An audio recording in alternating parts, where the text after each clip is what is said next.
Good morning. We're here to talk about the United States Bill of Rights. But before that, just to situate things where we are, we're in our discussions on political theory, and it is important to contextualize political theory. We can't just talk about certain things that certain philosophers and thinkers have thought of the past few years. We have to provide some real world examples as well, and the Bill of Rights fits perfectly into our agenda. So I'll be giving an introduction, and then we'll be talking about some of the very, very basic things about the Bill of Rights. So we're not going to go too deep into it, because quite frankly, I really don't know much about it anyway. But nonetheless, we will be talking about the basics of this particular document. All right, so first things first, and I'd like to pose this as a question that you guys can, I'm sure, easily respond to. What are some of the things that you consider to be rights? Some of your own beliefs on rights. So perhaps you can complete the sentence or the phrase, I have the right to blank, or it is within my rights to blank. What are some of these things for you guys and girls? I have the right to speak. Okay. Speech freely. Freely. What else? Vote. Vote. Okay. Religion. Religion. All right. Anything else? Opinion. Yeah, that can be And either of speech. the two. Yeah. Anything else? Expression. All right. Still can fall into speech, to some extent even religion. Now, all of these things that you mentioned fit very well into the Bill of Rights, because a lot of these things are in the Bill of Rights. So if we proceed now to part 2, what exactly is the Bill of Rights? It is a collective term to refer to the first 10 amendments to the United States Constitution. So it is a series of provisions, a series of laws, if you will, which state what things are guaranteed to individuals and what things the state or the government should not do to such individuals. So for part A, we're referring to the first 10 amendments to the US Constitution. So every time, say, remember that unfortunate shooting in Aurora, Colorado with The Dark Knight Rises, Yeah. the movie? And after that, in the aftermath of the shooting, a lot of people were invoking the Second Amendment.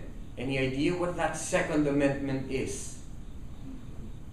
Right. To own your own own arms. Alright, it's the right to bear arms. So when this gun control controversy set in the aftermath or the wake of the shooting, we had a lot of people talk about the Second Amendment and how it should be protected, how it should be guaranteed. That Second Amendment is part of the first 10 amendments to the US Constitution, hence it is part of the Bill of Rights. A lot of the things you mentioned earlier as well, the right to religion, the right to freedom of speech, freedom of expression, freedom to assemble peacefully, that is all guaranteed in the First Amendment to the US Constitution. Now, in keeping with our discussion of what is the Bill of Rights, you may ask, okay, then why weren't all of these things enshrined in the US Constitution in the first place? Because, again, we have to reiterate that the Bill of Rights is different or separate from the Constitution of the United States. We'll get to that, hopefully, when we reach Part E. Any questions so far? So, for example, that guy can say that it's his right to kill people?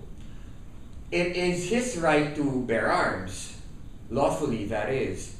And last that I heard, I think a lot of the guns that he purchased were purchased legally, but at the same time, of course, a lot of laws and even the spirit of laws in general also protect the welfare of everybody, not just the individual, even the Bill of Rights. So there is obviously no such right to kill people, because that is not enshrined in any law, and furthermore, that violates the principle or the spirit of laws in general. Who initiated the Bill of Rights? It was a collective effort, but the man chiefly credited to doing this was James Madison. He is or was the 4th president of the United States, so right after Thomas Jefferson, and at the same time he was a congressman from Virginia. He was part of the first Congress of the United States, and that Congress worked from 1789 to 1791, and in many respects that satisfies our question on when this occurred, or when the Bill of Rights was promulgated, when it was created, and when it was subsequently ratified. Then we ask where this occurred. Any idea where all of the action took place? I already mentioned that James Madison was a congressman from Virginia. Virginia is very close to New York, where the first Congress took place. Subsequently, after New York, they moved to Philadelphia. So if you're familiar with Independence Hall, it's not in downtown Philadelphia, but it's pretty close.